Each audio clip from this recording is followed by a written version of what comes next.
Never let the death of a best friend go to waste if you can use that death, Charlie Kirk's death, I'm talking about, to blame it on the Jews for all of your horrible, wicked problems, your very depraved problems. What we are seeing today, I don't know if you guys have seen this, but there is a section on the internet that seems to think that Israel is responsible for the murder of Charlie Kirk, even though they actually have the suspect in custody at the moment. His name is Tyler Robinson. He is a 22-year-old kid. 22 years old. His frontal lobe hasn't even kicked over yet. But, ladies and gentlemen, there's lots of people out there that will go, oh, don't be distracted by this. Even though the 22-year-old had on his bullet casing certain phrases, pro-trans stuff, don't be distracted by any of that. That's all false. The real perpetrator is Bibi Netanyahu, because you know what? These people are just as sick and twisted and depraved as the killer. That's what it comes down to. Ian Carroll, same thing. He got absolutely obliterated yesterday. And now Candace Owens is starting to say that Charlie Kirk was upset with his Israeli donors. He was changing. Tucker Carlson went on Megyn Kelly's show, I think it was this morning, saying pretty much the exact same thing. These are people that claim to know Charlie, and in his death, they still want to try and make this about Israel. They still want to say, oh, Charlie was on a spiritual journey. He was going to change. He was going to go against Israel. No. These people are sick. Now, sure, Candace Owens and Charlie Kirk were best friends, had been for quite some time, but Charlie was distancing himself from Candace. He recently called out Candace Owens for her Jew hatred. He said that it's a disease in the mind at a recent event. And Candace wants to get up there and say he was going through a transformation. He was going to see it my way in the end. You don't know that. I mean, even Dave Smith, and I've gone hard on Dave Smith in the past and still do, but Dave Smith yesterday called out Ian Carroll. He's been calling out the deranged Israeli syndrome. Not everything has to do with Israel. That itself is a sickness. But Candace has reached a really depraved new low, saying that it's Israel's fault and she's going to find it out. Did you really think anything else? Oh, Tyler Robinson. No, it's not Tyler. It's Israel. And people are conspiracy theorists, right? They go and look at Frank Turek making the hat signal and going, well, that's actually a real signal and it's giving people like the shooter the go ahead. Stop. Honestly, it's not going to bring him back. And guess what? You're not going to solve the murder. You're not. You're not going to say, oh, this is all, it's a professional. No. It's not going to help the situation at all. And in fact, Tyler Robinson, 22 years old, his frontal lobe hasn't even kicked over yet. Charlie hasn't even been put in the ground yet. And these people are trying to profit off of his death. It's sick. Tyler Robinson was definitely radicalized by lies on social media and on YouTube. He hated Charlie Kirk. He thought that he was a transphobic, hateful person. And so what?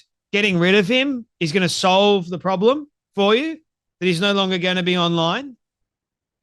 I was watching an Australian commentator. I don't watch him that often, but sometimes I do because I like getting both sides, right? And I'll get to the both sides debate in just a moment because I think it's null and void at the moment. But Friendly Geordies, Jordan Shanks is his name. And sometimes he has a good take on things. And he commented on this violence coming out of America. People just go out senselessly and kill one another. Like the black guy killing the Ukrainian Irana Zarutska on the tram. Young people going into a Catholic school at their mass, and that person was claiming to be transgender too. And it's just like one after the other.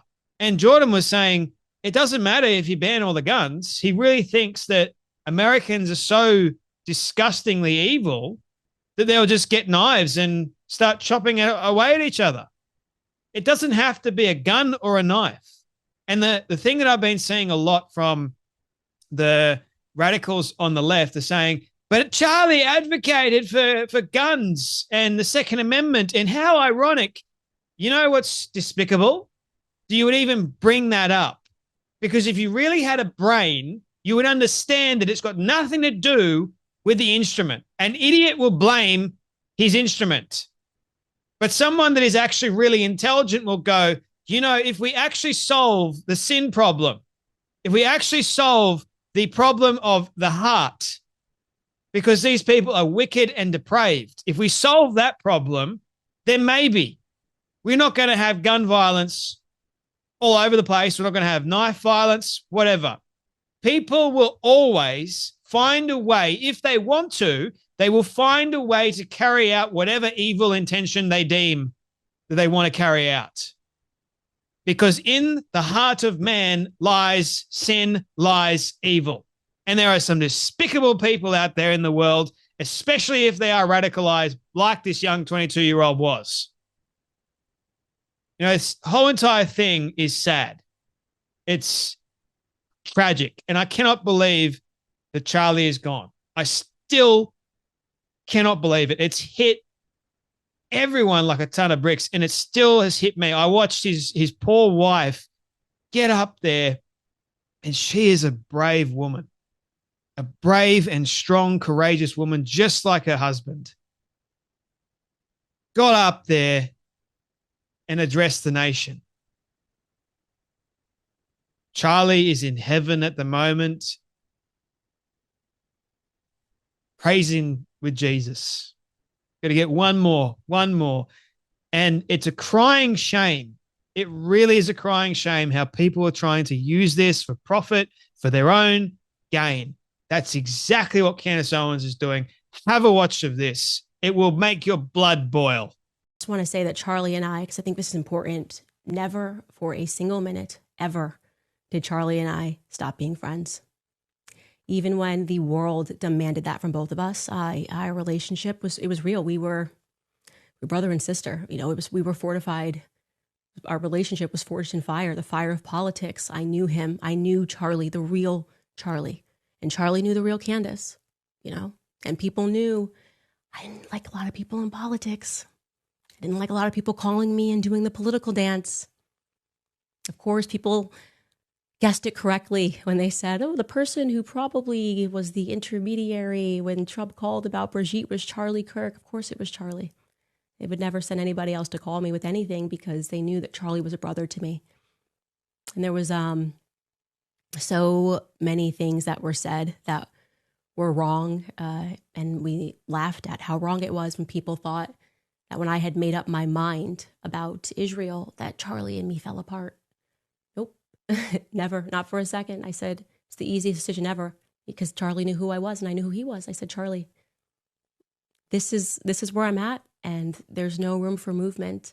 And you tell your whoever that needs to hear it, whatever you need to tell them, because we're always going to be brothers and sisters, you know, we're always going to be brother and sister. And we would talk about things and debate things behind the scenes. And I think my perspective was as it's been throughout our relationship. You might not get it now, Charlie, but you will. I'm only a few years older than you, but I think you're gonna see things my way. And I think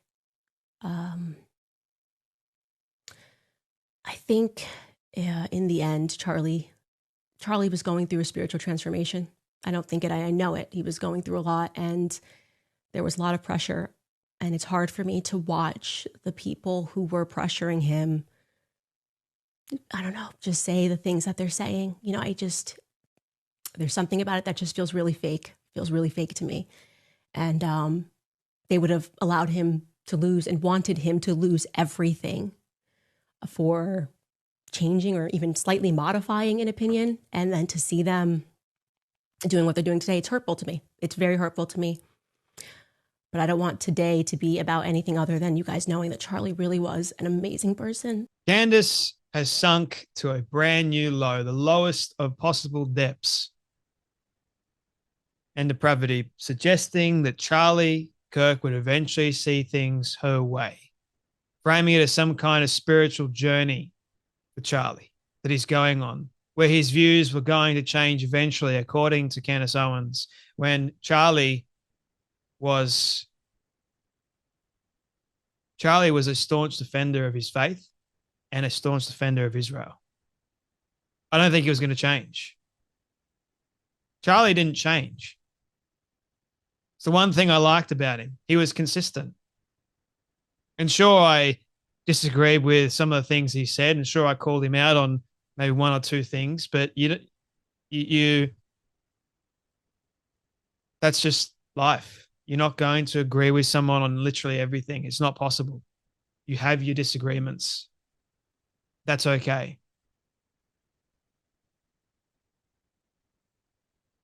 Candace is saying that he would eventually share her hatred of Israel and the Jews. That is exactly what she is saying here. And it's disgusting.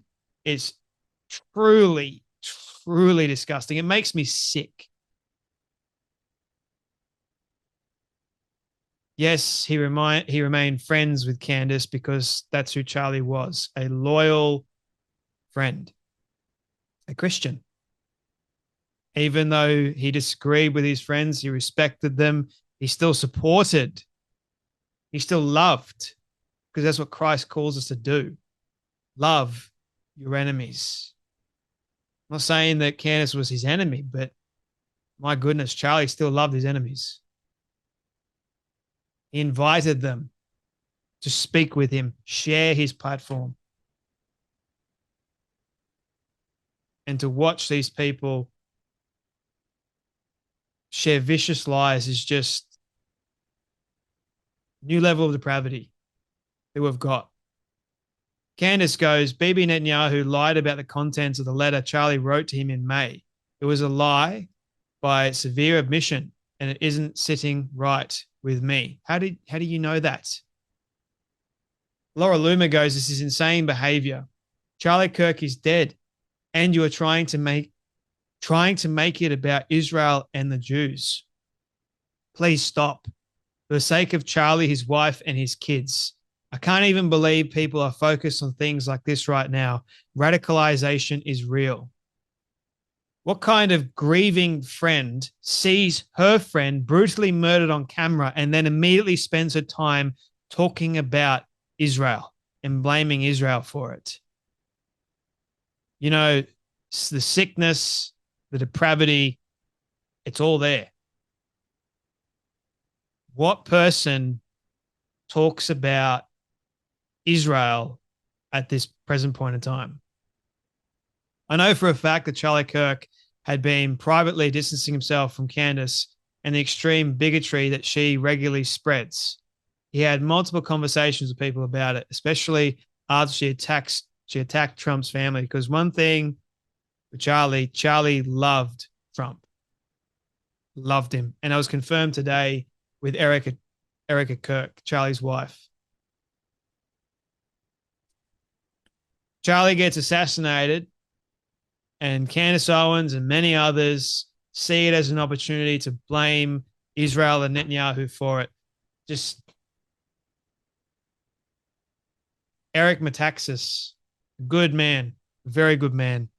Anyone like Candace Owens who's using the murder of Charlie Kirk as an opportunity to promote their idea that Charlie was becoming anti-Israel or becoming RC or whatever should really just shut up for a while. Please have some decency. We can talk about your agenda another time. Let Charlie Kirk, let his memory, let his legacy live on without your sick, depraved obsession with Israel. Let it the fuck go. I'm sick of it. And so is many others. Oh, and by the way, Candace goes, no show today because I'm feeling deeply angry. It's personal. I intend to destroy every lie, so be sure to peddle them very carefully. Right. Well, there ain't no lies here, Candace. How are you going to prove, I wonder, that Charlie Kirk, of all people, was going to change his mind? He's no longer here. That Charlie Kirk, of all people, was going to see things eventually your way. No, that's what you want. You are tarnishing his memory, his legacy by doing this. And so, for the love of God, stop. Enough is enough, isn't it?